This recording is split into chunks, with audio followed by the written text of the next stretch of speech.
What's up, everybody? It's a beautiful day to write some code. Let's get right into it with Horizon UI and Supabase. So, Horizon UI is a pretty popular UI template, and Supabase is a pretty popular backend database. So, how do we work with Horizon UI, and what is the fastest way to plug it into Supabase and get an example going is what this video is going to be about.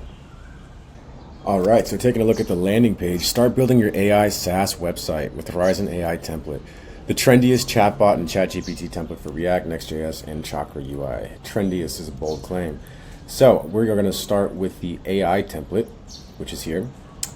And this is what it looks like. Are we running? We are running. So if you didn't see how to do this, you're just going to run npm run dev. And then now on our local host, this is what I got here. So, what are the differences? Well, as you can see, we switched from ChatGPT 4 and 3.5 to Claude and Llama. And then I also simplified it, so removed a lot of the bells and whistles that are not necessarily needed at this point. And then customized this side tab here, added this products tab, which it's compiling products. All right, so now, which this products tab fetches a list of products from Supabase and then displays them, iterates over them, and displays them in this manner here. So let's start with how do we add a tab on the side of this? How do we start working with this template and add a tab on the side of this application? So let's see what we got here. If we just look at the code, this is the cloned out-of-the-box LLM application.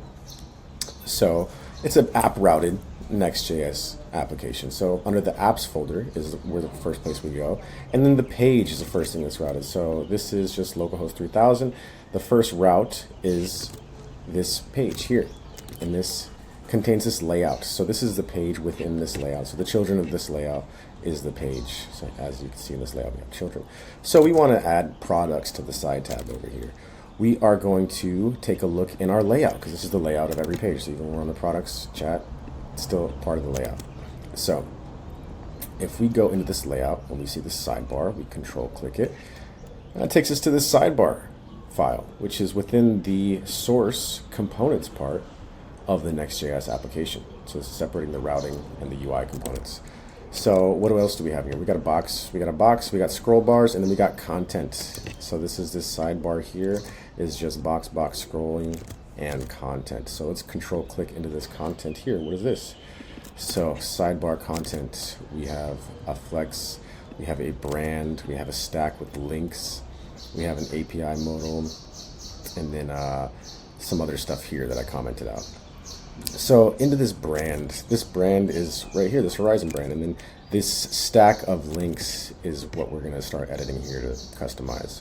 So if we control click into these links, this links takes our routes. So what are these routes? So let's control click into these links. And then we see stuff start happening here with the navigation. So we see this href, now we start navigating to these routes. So what are these routes? Well, if we look back at where routes were first called, so let's start from the layout, control find routes. Where do we get these routes? Let's go to the top. Well, in the template, there's this file called routes, which is also under the source directory. So under source, next to components, we have this routes file. And this is where we can start modifying these routes. And then this path is the path addition to the base URL that this is going to navigate to. So as you can see, this is the base URL for the chat UI. So let's go back to the UI here. We got this chat UI. And then when we click products, it goes to the products, to localhost 3000/products. So this is where we would add a new route. So if we wanted to just copy this and call it something else, test add, right? Save it. And then boom, there it is. And then we can start doing things like messing with the icon and the title and the routing and stuff like that. But this is where you start working with the sidebar. So now we know how to add this products tab on the side. So then how do we fetch all of these products from Supabase and display them on our application? So to find where we even go to in the code to look at this, we're going to go, as you can see, where do we change this? In our routes, we change this to go to /products. So what is this navigating to? Well, for an app routed NexJS application, everything in the app folder is going to have a route associated with a directory, and then whatever page file is in that directory is where it's going to go. So as you can see, the main one goes to this page file here. If we wanted to go to /products, it would go to that page file here. And remember that the pages are the children of the layout. So these pages are within whatever layout that we set up. So this page here is going to correspond to this stuff here. So as you can see, we got our products heading, we got a separator, and then what we do here is we have this simple grid. Where do we get this simple grid? Let's control find that, go up here. We import that from Chakra UI. Then we iterate over products and we map each product to a card. And then we have the content of the card is this like product ID. You can see we have this image with a title. We display the product title, the product description, and the product price here. So all of these cards are displayed here in this simple grid iterated over this. So this is how we display these cards, but where do we get these products from? So let's control find on this products, go up here. As you can see, this constant products here, this list of products that we're iterating over, we await get products. And this get products is in our utils product service. So this in the project structure I put here in this utils. And this in utils is everything that has to do with Supabase. So I don't want to have to touch my database in any of my routing and any of my source for my UI components or anything like that. Anything that touches the database, right here in the utils. That way, if we want to do a different database later on, we don't have to change any of the other stuff. We just change our get products to, instead of talking to Supabase, talk to something else. So in this utils, we have this supabase.tsx. What is this? This is how we configure Supabase to even be a part of this application. So if you take a look at Supabase documentation, you see this is the file that you're going to need to configure Supabase in your application. And then we could see this product service. So this is where in this, our products page, we import, where do you go? Let's go to products page.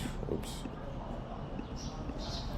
So we import get products and what a product is from our product service, our service that gets these products for us. So let's go back to our utils and our product service. So here we have what a product is. So we got ID, title, description, name, price, image. And then we have this get product. So this is where we actually talk to Supabase. So we await from Supabase, which is imported from here, which is our Supabase configuration. So this Supabase configuration is going to get you're going to need your base URL and your API key. And you could get that in your Supabase application from this connect button here. So this is my Supabase, these are the 3 products we got. And if we click connect, it'll give us these values. And we're gonna put these values in our env.local file. And these values will be different for when you're testing and when you're deploying.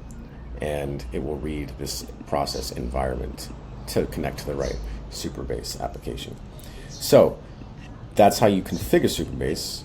And then we're going to import this Supabase that we export into our service file. And this is what we're going to call to get stuff from Supabase. So we're just going to call supabase.from our products table select. And then we're going to see if it's an error. We're going to get a data and an error. And then make a log. And then we return the data as a list of products. It can't get more simple than that. So this is actually, I like Supabase more than anything else I've worked. I work with Firebase. You have to do a bunch of different like in between. There's a few different in between steps. So this is as straightforward as it gets. So once again from the top, how do you configure Supabase? In your supabase.tsx file, you put this stuff. This value has to be correctly configured in your environment.local file. Then we import this Supabase into the service, and we could return a list of products by calling supabase.from products. We could do this with other things too if we want to have other tables. And then there's other things we could pass into this select here if we want to, query only products like by a specific ID. As you can see, we can make another service function for that here. So that's how you fetch these products from Supabase. And then the only thing in our route, let's go back to the beginning. So if we look at our page, the only thing on our page here, we just say get products and then iterate over them in a grid. And we could even encapsulate this out of our app route here. So this page, we could just have a simple component that says products grid, and then we could put that in our component Plotly. But this is the fastest up and running example of how to clone a Horizon UI template, work with that template as far as what the project structure is, where things are, how to start making the changes you would need, and then how to plug it into Supabase and get a running example. If you found this video helpful, feel free to check out the channel for more. Thank you and have a good day.